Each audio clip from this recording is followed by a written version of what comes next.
Sheila, thank you so much. And, it's a great pleasure to be here and to say hello and welcome to all of the wonderful volunteers who spend hours on this great cause, and all of the people who sponsor this in this room. And I would particularly like to extend my heartfelt thanks to our parliamentarians, and particularly our ministers of the Crown who are here tonight. That means so much. They're so busy. They got so many things to do. It's wonderful to see you. This is a pretty proud day, I've got to tell you, for Canada Post, folks. And Canada Post has many strengths, and one of them, and I think the most important thing about Canada Post, are the people. All 72,000 of them in pretty well every town, village, and city of the country. And it was they who selected this matter, mental health and mental illness, as their cause of choice. And as a result, we have created the Canada Post Foundation for Mental Health, and they have raised, with Canadians across this country in the first year of our operation, $1 million. That was pretty nice. Et nous savions au début que récolter $1 million serait un important défi, mais nos gens n'ont pas hésité à le relever. And this year, they have set a target for $1.5 million. We had just a great couple of weeks. There is an extrovert group of people, our Grants Advisory Council, who came together for several days and poured through our first 200 applications for funds. They only had about 6 weeks to prepare these, and we are now in the process of giving out our $1 million to 20 worthy groups across the country. But I have to tell you, folks, if we had $20 million, we could have funded all of them. So this is a great cause, and the need is very big. One of the ways in which our people raised money for the Canada Post Foundation was the beautiful stamp. And I think we have a picture of this year's stamp for you to see. I encourage all of you to buy this stamp. We will honor it and use it to deliver your goods, 10, 15 years in the future. It's a beautiful design. It's specially for the purpose of the Canada Post Foundation.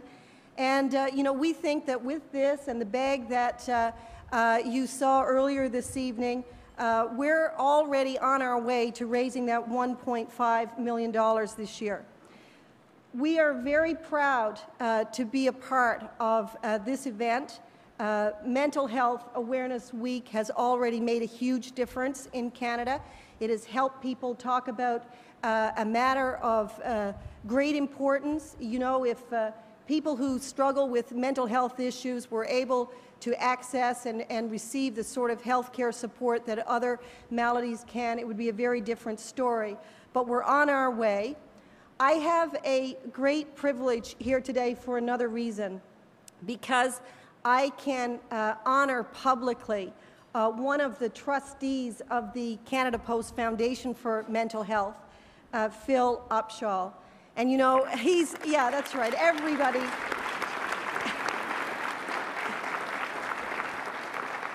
Everybody in this room knows him or knows of him, because he has been the driving force behind the Mental Illness Awareness Week. And he has done a huge service to this issue, to this cause, in many ways. He's had many positions that have helped people understand and organize to do better. He is part of the Canadian Alliance on Mental Illness and Mental Health. He's also a member of the Institute Advisory Board, the Institute of Neurosciences for Mental Health and Addiction. He's a past member of expert panels for Statistics Canada, for Health Canada, and the Canadian Institute for Health Information, and many others. But the biggest reason that I think we owe such a debt of gratitude to Phil is because he is not only outspoken and articulate, it is a passionate voice that we hear on this cause every time he speaks. It is a person who speaks with eloquence and from his own personal journey. And it's a story of love and family and treatment and reaching out and community and making the world better. You know, I think that I can sum up the kind of person he is because when I saw him, you know, we were having a little event at Canada Post last year, also as part of Mental Health Awareness Week. And Phil was very gracious. He joined us for that event, and he was really busy. I think he had to get a plane, and there were a couple of people who were helping him to make sure that he stayed on schedule. But he was approached, as often happens, at the end of his participation in our event by someone, a person who was an employee at Canada Post whose daughter had just committed suicide. And you know, I guess one of the people who was trying to make sure that he made his plane was trying to help him out of the room. And I'm sure ministers of the Crown can understand this one. It happens often for you as well.